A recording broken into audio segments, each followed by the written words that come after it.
ಮದುವೆಯಾದ ನಂತರ ಹೆಂಗಸರು ದಪ್ಪವಾಗಲು ಮುಖ್ಯವಾದ ಕಾರಣಗಳು. ಸ್ನೇಹಿತರೆ, ಮದುವೆಗೂ ಮುನ್ನ ಹೆಂಗಸರು ತಮ್ಮ ದೇಹವನ್ನು ಆಕರ್ಷಕವಾಗಿ ಹಿಡಿದಿಟ್ಟುಕೊಂಡು ಸುಂದರವಾಗಿ ಕಾಣುತ್ತಾರೆ. ಆದರೆ ಮದುವೆಯ ನಂತರ ಅವರ ಆಕಾರ ವಿಚಿತ್ರವಾಗಿ ಬೆಳೆಯಲು ಶುರುವಾಗುತ್ತದೆ. ಮಹಿಳೆಯರು ಏಕಾಏಕಿ ತುಂಬ ದಪ್ಪವಾಗಿ ಬಿಡುತ್ತಾರೆ. ಇದಕ್ಕೆ ಪ್ರಮುಖವಾದ ಕಾರಣಗಳು ಏನು ಗೊತ್ತಾ? ಮದುವೆಯಾದ ನಂತರ ಮಹಿಳೆಯರು ದಪ್ಪವಾಗಲು ಮುಖ್ಯವಾದ ಕಾರಣಗಳನ್ನು ಈ ವಿಡಿಯೋದಲ್ಲಿ ತಿಳಿದುಕೊಳ್ಳೋಣ ಬನ್ನಿ. ಅದಕ್ಕೂ ಮೊದಲು ನೀವು ನಮ್ಮ ಚಾನಲನ್ನು ಸಬ್ಸ್ಕ್ರೈಬ್ ಮಾಡಿಕೊಳ್ಳಿಲ್ಲ ಅಂದರೆ ದಯವಿಟ್ಟು ಸಬ್ಸ್ಕ್ರೈಬ್ ಮಾಡಿಕೊಳ್ಳಿ ಹಾಗೂ ಪಕ್ಕದಲ್ಲಿರುವ ಬೆಲ್ ಐಕಾನ್ ಪ್ರೆಸ್ ಮಾಡಿ. ಸ್ನೇಹಿತರೆ, ಮದುವೆಯಾದ ನಂತರ ಹೆಂಗಸರ ದೇಹದಲ್ಲಿ ಮುಖ್ಯವಾದ ಬದಲಾವಣೆಯಾದಾಗ ತೊಡಗುತ್ತದೆ. ಆ ಮುಖ್ಯ ಬದಲಾವಣೆ ಯಾವುದು ಅಂದರೆ ಹಾರ್ಮೋನ್ಗಳ ಬದಲಾವಣೆ. ಹೌದು, ಪತಿ ಪತ್ನಿಯರ ಮಿಲನದ ಸಂಭೋಗದ ನಂತರ ಮುಖ್ಯವಾದ ಹಾರ್ಮೋನ್ಗಳ ಬದಲಾವಣೆಯಾಗತೊಡಗುತ್ತದೆ. ಇದರಿಂದಲೇ ಮಹಿಳೆಯರ ದೇಹ ವಿಕಾರವಾಗಿ ಬೆಳೆಯಲು ಶುರುವಾಗುತ್ತದೆ.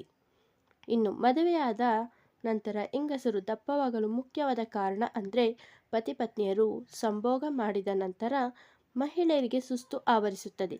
ಮದುವೆಯಾದ ಹೊಸತರಲ್ಲಿ ಪತಿ ಪತ್ನಿಯರು ಹೆಚ್ಚು ಸಂಭೋಗ ಕ್ರಿಯೆಯಲ್ಲಿ ಭಾಗವಹಿಸುವುದರಿಂದ ದೇಹಕ್ಕೆ ವಿಶ್ರಾಂತಿಯ ಅಗತ್ಯವಿರುತ್ತದೆ. ಆದ್ದರಿಂದ ದೈನಂದಿನ ಕೆಲಸಗಳಲ್ಲಿ ಭಾಗವಹಿಸಲು ಸಾಧ್ಯವಾಗುವುದಿಲ್ಲ. ಇದರಿಂದಲೂ ಕೂಡ ಮಹಿಳೆಯರ ದೇಹ ದಪ್ಪವಾಗಲು ಶುರುವಾಗುತ್ತದೆ. ಮದುವೆಯಾದ ನಂತರ ಹೆಂಗಸರು ಹೆಚ್ಚಾಗಿ ಮನೆಯಲ್ಲಿ ನೈಟಿ ಹಾಕುವುದನ್ನು ರೂಢಿ ಮಾಡಿಕೊಂಡಿರುತ್ತಾರೆ. ಯಾಕಂದರೆ ಪದೇ ಪದೇ ಸೀರೆ ಹಾಕಿಕೊಳ್ಳುವುದು ಅಂದರೆ ಅವರಿಗೆ ಕಿರಿಕಿರಿ ಉಂಟು ಮಾಡುತ್ತದೆ. ಆದರೆ ನೈಟಿ ಹಾಕುವುದರಿಂದ ಒಂದು ಅನಾನುಕೂಲತೆಯೂ ಇದೆ. ನೈಟಿ ಹಾಕುವುದರಿಂದ ದೇಹದ ಭಾಗಗಳು ಲೂಸ್ ಆಗುವುದಕ್ಕೆ ಶುರುವಾಗುತ್ತದೆ. ದಿನೇ ದಿನೇ ದೇಹದ ಹಿಡಿತವನ್ನು ಕಳೆದುಕೊಳ್ಳುತ್ತದೆ. ಇದರಿಂದ ದೇಹದ ಆಕಾರ ವಿಕಾರವಾಗಿ ಬೆಳೆಯುತ್ತದೆ. ಇನ್ನು ಮದುವೆಯಾದ ಹೊಸತರಲ್ಲಿ ಗಂಡ ಹೆಂಡತಿ ಅನ್ಯೋನ್ಯವಾಗಿ ಸಂತೋಷವಾಗಿ ಕಾಲ ಕಳೆಯುವುದಕ್ಕೆ ಶುರು ಮಾಡುತ್ತಾರೆ. ಪತಿ ಪತ್ನಿಯರ ಮದುವೆಯ ಹೊಸತರಲ್ಲಿ ಅಂದರೆ ಮುಖ್ಯವಾಗಿ 3 ತಿಂಗಳ ಅವಧಿಯಲ್ಲಿ ಅತಿಯಾಗಿ ಹೊರಗಿನ ಪದಾರ್ಥಗಳನ್ನು ತಿನ್ನಲು ಶುರು ಮಾಡುತ್ತಾರೆ. ಮದುವೆಗೂ ಮುಂಚೆ ಹೆಣ್ಣು ಮಕ್ಕಳು ಡಯಟ್, ವ್ಯಾಯಾಮ, ಯೋಗ ಅಂತೆಲ್ಲ ಆರೋಗ್ಯವನ್ನು ಚೆನ್ನಾಗಿ ಮೇಂಟೈನ್ ಮಾಡಿರುತ್ತಾರೆ. ಆದರೆ ಮದುವೆಯ ನಂತರ ಇದು ಹೆಚ್ಚಿನ ಹೆಂಗಸರಿಗೆ ಸಾಧ್ಯವಾಗುವುದಿಲ್ಲ.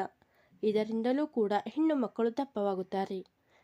ಈ ವಿಡಿಯೋದಲ್ಲಿರುವ ಮಾಹಿತಿ ನಿಮಗೆ ಇಷ್ಟ ಆಗಿದ್ದರೆ ಈ ವಿಡಿಯೋನ ಎಲ್ಲರಿಗೂ ಶೇರ್ ಮಾಡಿ.